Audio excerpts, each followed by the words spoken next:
সম্মানিত ভিউয়ার্স, আসসালামু আলাইকুম। আপনাদের জন্য নতুন একটি টিন সেট বাড়ির ডিজাইন নিয়ে আসলাম। এই বাড়িটি সবার কাছে ভালো লাগবে। বাড়িটির মধ্যে রয়েছে 3টি বেডরুম, একটি টয়লেট, একটি কিচেন রুম। 3টি রুমের মধ্যে স্টিলের দরজা ব্যবহার করা হয়েছে। বাড়িটির মধ্যে রয়েছে একটি কিচেন রুম। কিচেন রুমের মধ্যে কোনো টাইলস করা হয়নি।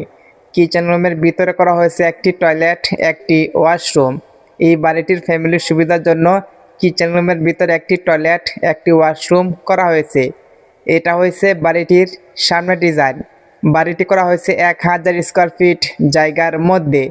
এই বাড়িটি করতে কত টাকা লাগবে এবং কী কী মালপত্র লাগবে, সম্পূর্ণ মালামাল খরচ আমরা আজকের ভিডিওতে দিয়ে দিব। আপনি যেন বাড়িটি করতে পারেন, আমরা বাড়িটির ভিতরে গিয়ে দেখাবো, তাহলে আপনাদের বুঝতে সুবিধা হবে। আপনাদের কাছে একটা রিকোয়েস্ট থাকবে, বাড়িটির ডিজাইন ভালো লাগলে একটি লাইক দিয়ে আমাদের চ্যানেল সাবস্ক্রাইব করে রাখবেন। আমাদের চ্যানেলে নিয়মিত টিন সেট বাড়ির ডিজাইন নিয়ে ভিডিও আপলোড হবে। আশা করি আপনাদের কাছে ভালো লাগবে। 3টি রুমের মধ্যে 3টি স্টিলের দরজা ব্যবহার করা হয়েছে। আপনি চাইলে কাঠের দরজা ব্যবহার করতে পারেন, সেটা আপনাদের সুবিধার ক্ষেত্রে। বাড়িটি এল সিস্টেমে করা হয়েছে। ব্যালকনির বাম পাশে করা হয়েছে একটি কিচেন রুম। কিচেন রুমের ভিতরে করা হয়েছে একটি টয়লেট, একটি ওয়াশরুম। কিচেন রুমের মধ্যে একটি প্লাস্টিকের দরজা ব্যবহার করা হয়েছে। এই বাড়িটির ফ্যামিলির সুবিধার জন্য কিচেন রুমের মধ্যে কোনো টাইলস করা হয়নি। আপনি চাইলে টাইলস করতে পারবেন। কিচেন রুমের দৈর্ঘ্য হচ্ছে 8 ফিট এবং প্রস্থ 6 ফিট 6 ইঞ্চি। কিচেন রুমের ভিতরে করা হয়েছে একটি টয়লেট, একটি ওয়াশরুম। ভিতরে করা হয়েছে একটি টয়লেট, একটি ওয়াশরুম। টয়লেট এবং ওয়াশরুমের মধ্যে কোনো টাইলস করা হয়নি। সেখানে 4 ফিট পর্যন্ত সিমেন্টের নেট ফিনিশিং করা হয়েছে। আপনি চাইলে এভাবে করতে পারবেন। আপনি যেন বাড়িটি করতে পারেন, আমরা বাড়িটির ড্রয়িং সহ দেখাবো, তাহলে আপনাদের বুঝতে সুবিধা হবে।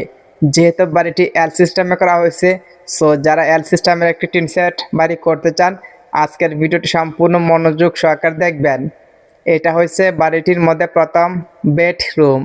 এই রুমের দৈর্ঘ্য হচ্ছে 15 ফিট এবং প্রস্থ 12 ফিট। টালি টিনের সাথে অ্যাঙ্গেল ব্যবহার করা হয়েছে, সেটা আপনারা দেখতেই পারছেন। বাড়িটির ফ্লোরের মধ্যে কোনো টাইলস করা হয়নি। আপনি চাইলে সেখানে টাইলস দিতে পারবেন, সেটা আপনাদের সুবিধার ক্ষেত্রে। প্রথম রুমের সামনে 7 ফিট উপরে একটি শেল করা হয়েছে জিনিসপত্র রাখার জন্য। আপনি চাইলে 3টি রুমের মধ্যে 3টি শেল দিতে পারেন। এইখানে করা হয়েছে দ্বিতীয় বেডরুম। এটা হচ্ছে দ্বিতীয় রুমের ভিতর ডিজাইন। এই রুমের দৈর্ঘ্য হচ্ছে 18 ফিট এবং প্রস্থ 12 ফিট।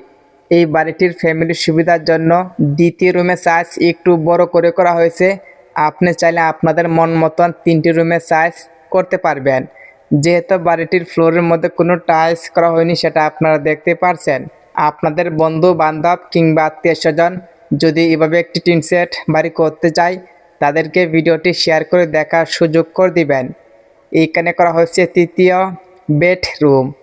এটা হচ্ছে তৃতীয় রুমের ভিতরের ডিজাইন। এই রুমের দৈর্ঘ্য হচ্ছে 16 ফিট 6 ইঞ্চি এবং প্রস্থ 12 ফিট।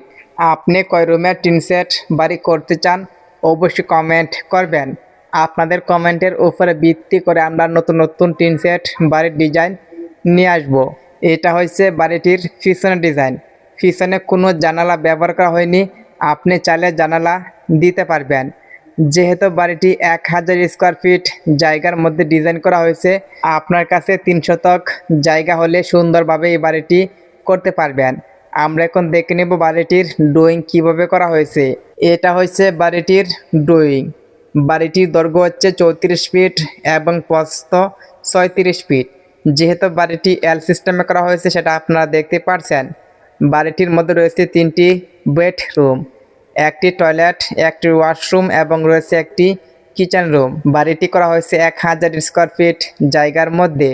বাড়িটির মধ্যে ঢুকলে থাকবে এল সিস্টেমের একটি ব্যালকনি। ব্যালকনির বাম পাশে করা হয়েছে একটি কিচেন রুম। কিচেন রুমের দৈর্ঘ্য হচ্ছে 8 ফিট এবং প্রস্থ 6 ফিট 6 ইঞ্চি। কিচেন রুমের ভিতরে করা হয়েছে একটি টয়লেট, একটি ওয়াশরুম। টয়লেটের দৈর্ঘ্য হচ্ছে 5 ফিট এবং প্রস্থ 4 ফিট। ওয়াশরুমের দৈর্ঘ্য হচ্ছে 5 ফিট এবং প্রস্থ 7 ফিট 6 ইঞ্চি। এইখানে করা হয়েছে প্রথম বেডরুম।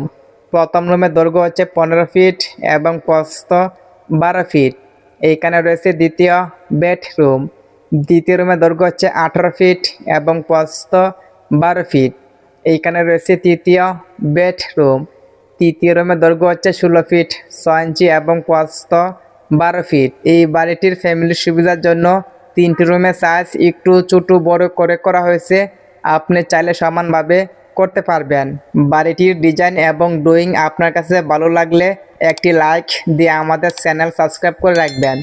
আমরা এখন দেখে নিব এই বাড়িটি করতে কি কি মালপত্র লাগবে। একটি বাড়ি তৈরি করার জন্য সবচেয়ে ইম্পর্টেন্ট হচ্ছে মালামালের হিসাব। সম্পূর্ণ ভিডিওটি মনোযোগ সহকারে দেখবেন। এই বাড়িটির মধ্যে ইট লাগবে 18,000। প্রতি পিস এটার দাম 12 টাকা হলে 18,000 এটার দাম লাগবে 2,16,000 টাকা। সিমেন্ট লাগবে 170 প্যাক।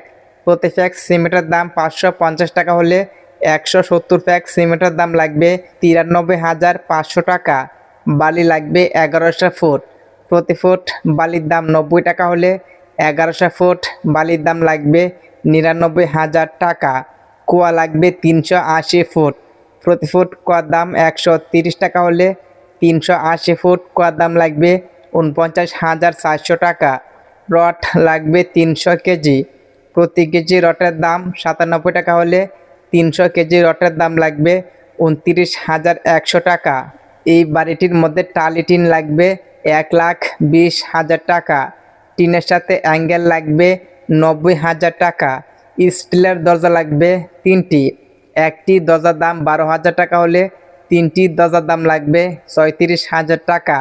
প্লাস্টিকের দরজা লাগবে 2টি। একটি দরজার দাম 4,000 টাকা হলে 2টি দরজার দাম লাগবে 8,000 টাকা। টাই গ্লাসের জানালা লাগবে 3টি। একটি জানালার দাম গ্রিল এবং টাই গ্লাস সহ 12,000 টাকা হলে 3টি জানালার দাম লাগবে 36,000 টাকা। কিচেন রুমের জন্য একটি স্টিলের জানালা লাগবে 5,000 টাকা। ইলেকট্রিকের মালামাল লাগবে 45,000 টাকা। যেহেতু বাড়িটির মধ্যে উন্নত মানের ইলেকট্রিকের মালামাল ব্যবহার করা হয়েছে, যার কারণে খরচ একটু বেশি লাগছে। স্যানিটারির মালামাল লাগবে 25,000 টাকা। সম্পূর্ণ বাড়িটি তৈরি করতে রাজ মিস্ত্রি বেতন লাগবে 1,70,000 টাকা। টিন মিস্ত্রি বেতন লাগবে 30,000 টাকা।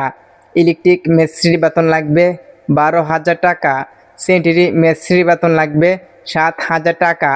বাড়িটির মেন গেট এবং ব্যালকনি দুই পাশের গ্রিল সহ লাগবে 40,000 টাকা। আমরা যদি সম্পূর্ণ মালামালের হিসাব একসাথে করি তাহলে এখানে দেখতে পারবো 11,11,000 টাকা। এরকম বাজেট হলে আপনি এরকম একটি টালি টিন দিয়ে টিন সেট বাড়ি করতে পারবেন। তবে বাড়িটির মধ্যে আরও কিছু টুকটাক জিনিসপত্র লাগবে, সেটা আপনারা নিয়ে নেবেন। আপনাদের জায়গা অনুযায়ী ইট বালু সিমেন্ট একটু কম বেশি হতে পারে, সেটা দেখে নেবেন। বালু কন্ট্রাক্টর অথবা অভিজ্ঞ মিস্ত্রির সাথে পরামর্শ করে বাড়ির কাজ ধরবেন। বাড়ির কাজ ধরার সময় অথবা মালপত্র কেনার সময় জিনিসপত্রের দাম যাচাই বাছাই করে নেবেন। এক এক জায়গায় এক এক রকম জিনিসপত্রের দাম হতে পারে। অবশ্যই আপনি মালপত্র কেনার সময় জিনিসপত্রের দাম যাচাই বাছাই করে নেবেন। বাড়িটির ডিজাইন ভালো লাগলে একটি লাইক দিয়ে আমাদের চ্যানেল সাবস্ক্রাইব করে রাখবেন। আজকের মতন বিদায় নিচ্ছি, দেখা হবে নেক্সট ভিডিওতে। সবাই আমাদের সাথে থাকবেন।